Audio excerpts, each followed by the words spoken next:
تھے, बूढ़े आदमी थे, 70 साल के करीब उम्र थी. उनका एक बेटा था, एक बहू थी, एक पोता था, लेकिन वो बेचारे बेटा बीमार रहता था तो लिहाजा वो खुद मजदूरी करते. कहते हैं एक दिन वो बाबा जी मेरे पास आए, कहने लगे मेम साहबा 2-4 दिन की छुट्टी चाहिए. तो मैंने कहा खैरियत है? कहने लगे मैडम मेरा बेटा फौत हो गया. बेटा, आपको पता है बाप का जनाजा पढ़ना आसान है, बेटे का जनाजा उठाना बड़ा मुश्किल काम. कहती है मैं कुछ लिख रही थी, मेरे हाथ से कलम गिर गया. मैंने खुद गाड़ी भेजी, बाबा जी गांव चले गए जहां वो रहते थे. कहती 2-3 दिन के बाद मैं और मेरा शौहर गए तो रास्ते में हम बातें कर रहे थे कि क्या ताज़ियत करेंगे. एक ही बेटा था, कोई रिश्तेदार भी नहीं, तो उसकी तो कायनात उजड़ गई, किन लफ्जों से उसे ताज़ियत क्या कहेंगे. कहते जब हम गए तो वो टूटी हुई चटाई पे बैठा था, कुछ लोग करीब थे. हमने जाके कहा बाबा आप मुसलमान हैं, हम आपको क्या नसीहत करें, एक ही बेटा था, कि किस तरह करके हम आपको तसल्ली दें. तो कहते उसने आंखें खोली, बूढ़ी आंखों में ईमान की रोशनी. कहने लगा बीबी क्या ताज़ियत की बात करती हो, मैंने कोई पैसे जमा करा के बेटा लिया था, खुदा ने फजल से दिया था, अदल से ले गया है. मैं अपने रब के फैसले में बड़ा राजी हूं. अल्लाहु अकबर. वो खातून कहती है कि वो बाबा जी से मैंने कहा कि चलो आप 1 महीने की छुट्टी कर ले. तो कहने लगा नहीं मैडम मैं मुसलमान हूँ, मुफ्त की रोटी नहीं खाता, मजदूरी करके खाता हूँ, मैं इंशाल्लाह 2-3 दिन के बाद काम पे आ जाऊंगा. कहती वो चंद दिनों के बाद आ गया. अल्लाह की कुदरत के अभी 2-3 माह गुजरे थे, फिर आया. मैडम छुट्टी चाहिए कुछ दिनों की. मैंने कहा खैरियत है? कहने लगे वो मेरी बहू भी हार्ट अटैक से फौत हो गई.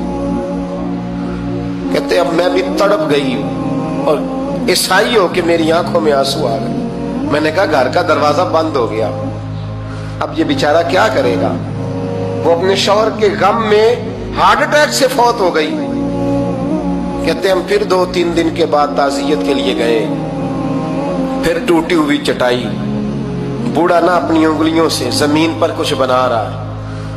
कहते करीब गई और मैंने जाके कहा बाबा अब तो तसल्ली आपने खुद ही करनी है, जो निजाम था वो तो हो गया. तो कहते हैं फिर उसने आंखें खोली, आसमान की तरफ देखा तो कहने लगा बेटी कोई परेशानी नहीं, मेरा बेटा बगैर शादी के भी तो फौत हो ही सकता था ना, बस मेरे मालिक ने जब चाहा जैसे चाह हुआ. मैं इंशाल्लाह 2-4 दिन के बाद काम पे आऊंगा. ये मेरा 3-4-5 साल का पोता है, अभी स्कूल दाखिल हुआ है, मैं साथ ले आऊंगा, वहां मेरे साथ ऊपर क्वार्टर में जहां मैं रहता हूं ये भी रहेगा.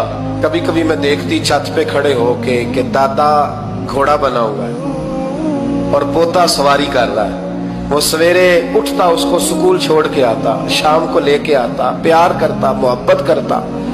3री मंजिल पर हमने क्वार्टर दिया हुआ था, वहां दादा पोता रहते. अल्लाह तो बड़ा बेनियाज है.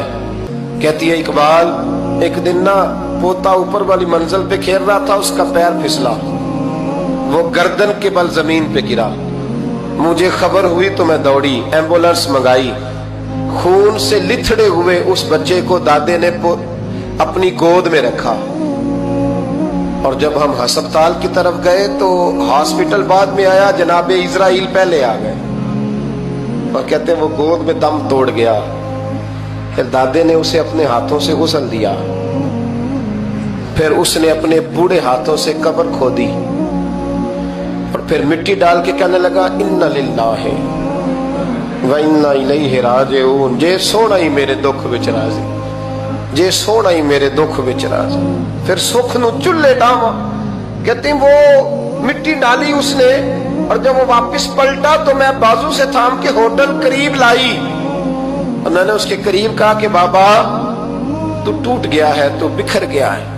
तो कहते हैं यूं उसने हाथ रखे और यूं आंसू छटक दिए. कहने लगा मैडम क्यों क्यों, मेरे अंदर कोई अकीदा नहीं, मैं कोई लवारस हूं, मेरा कोई रब नहीं, मैं क्यों परेशान रहूंगा, मैं तो पका हुआ फल हूं. थोड़े दिन गुजरेंगे कब्र में जाऊंगा और जब जन्नत में जाऊंगा तो अल्लाह मेरी बेटे से भी मुलाकात कराएगा, मेरे पोते से भी मुलाकात कराएगा, मेरा रब सारी मुलाकातें करा देगा. मैं अपने अल्लाह की रजा में बड़ा राजी हूं. वो खातून कहती है मेरा और मेरे शौहर का कलेजा फटने लगा. मैंने कहा बाबा ये जज्बा कहां से मिलता है, ये सुकून कहां से आता है, ये कैफियत कैसे मिलती है. मुझे कहने लगा तूने लेनी है? मैंने कहा, तो कहने लगा तू भी गुंबद खजरा वाले नबी का कलमा पढ़ जा, अल्लाह तुझे सुकून अता करे।